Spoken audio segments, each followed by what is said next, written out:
Well, hello everybody, it's Richard here, and this afternoon I've now replaced the Rotel RP1000 record deck, and in fact I've uploaded a video about that, the final bit, and also played the Peter Sellers record, Goodness Gracious Me, which I know some of you were quite keen to hear.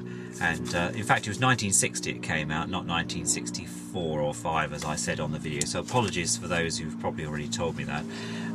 But I thought I'd just tell you about the HT Unitalk direct drive Hitachi 354, I think its number is. It's upside down at the moment, so I can't remember, but I think it's a 354. But I've had new actually since 1976 when I bought it from a local stereo shop, and at the time came along with the amplifier, which is long gone now because it went FUT, and the cassette deck, which also gave up the ghost, and also the tuner, which is sitting behind me, and that went FUT a while ago and needs a bit of attention.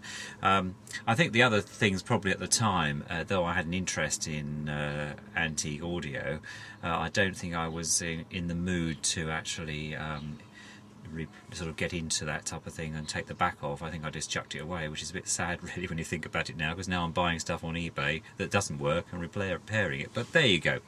Just a couple of parish notices for people. I'd like to thank everyone for their wonderful comments. Please keep them coming, and I haven't got any special mentions this time, but it's great to see everyone still and to be viewing, and it's nice to be back on my channel really, because I haven't done anything for absolutely ages. I've got one or two things coming up. I've got a very nice Decca Junior gramophone, trench gramophone, probably around 1918, 1924. It's probably not an original, it's probably had a motor change as well, but it really sounds nice, but it needs a lot of work on it. I've also got a Dicello gramophone coming. It's apparently the seller says that it's actually in the state of it goes a bit slow, so it's probably got either it needs a jolly good service, or it's probably got a bit of a weak spring, in which case I'll do a spring change. But I always, with all these gramophones, I always do a complete service and disassemble and then put them back together. The Decca Junior came without a sound box, and I've managed to find one amongst my collection. It doesn't sound too bad actually. It's a reflective type horn on those, and it's quite a nice machine, but I'll make a video about that. I'll make a broadcast about that. I've also got a small Cosmos machine that's also portable. It's got one of those reverse magnet speakers in it, and I've just taken the top off this afternoon, had a quick lock and thrown the box away. It's been sitting in my lounge for a while, so I'm going to get them to do that as well. So lots of projects on, and I've still got to get the Grundig tape recorder off the lounge floor about 2 years later, because I'd been doing some studying and hadn't got back to it, and it needs a grease and all this to it. But these things take time, don't they? And amongst all the other social life I have, and also work life. So today's interesting in as much as that we've had this is a weather forecast, because everyone's interested in my weather forecasting. It's actually bright sunshine now out there, but it has been pouring hard with rain. So good old Britain apparently going to suffer the wettest June in for as long as memory, apparently decades, and we've had a hose pipe ban in this country.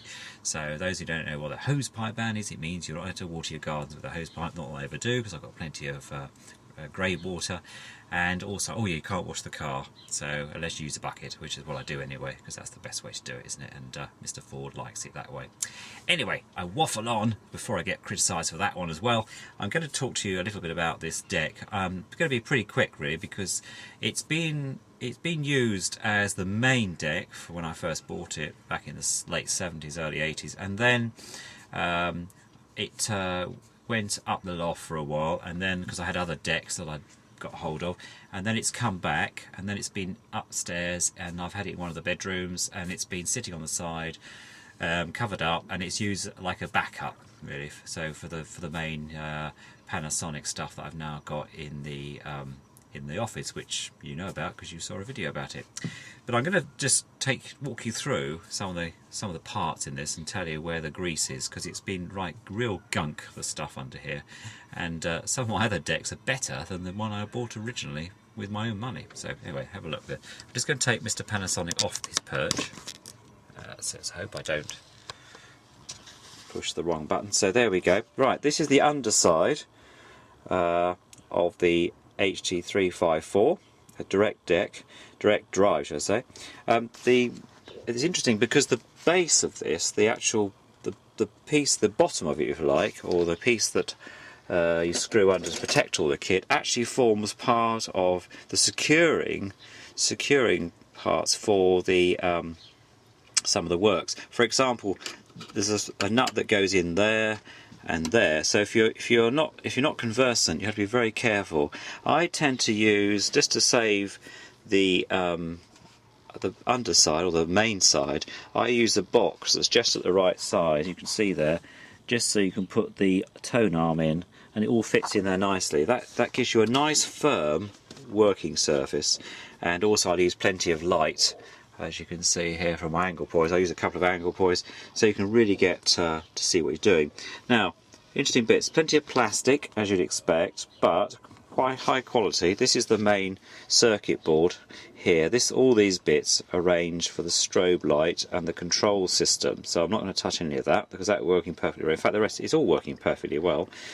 Then the main driving system is here, and then these cogs and wheels push the return, and this is the velocity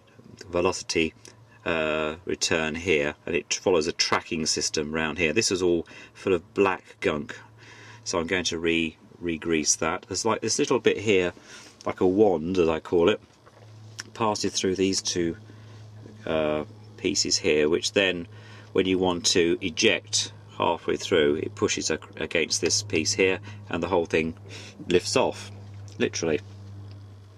So they're the main bits really. There's obviously there's a transformer here, and then the main drive is directly underneath this piece here, which you can't see because of all the works on there as well.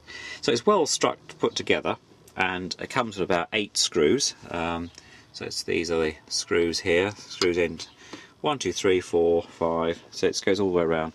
So it's well put together, and as I say, very lightweight but very effective, and it has a very nice aluminium platter, which is here. There we go, there's the strobe blacked out bits there where the strobe picks up on. So it's well weighted, and comes with a nice rubber mat as well, so on there as well. So anyway, so what I'm going to do, I'm going to give it a quick grease this afternoon, and then I shall put it back into storage, so the next time it's being used it will work perfectly. Anyway, thanks for watching, and see you all very soon.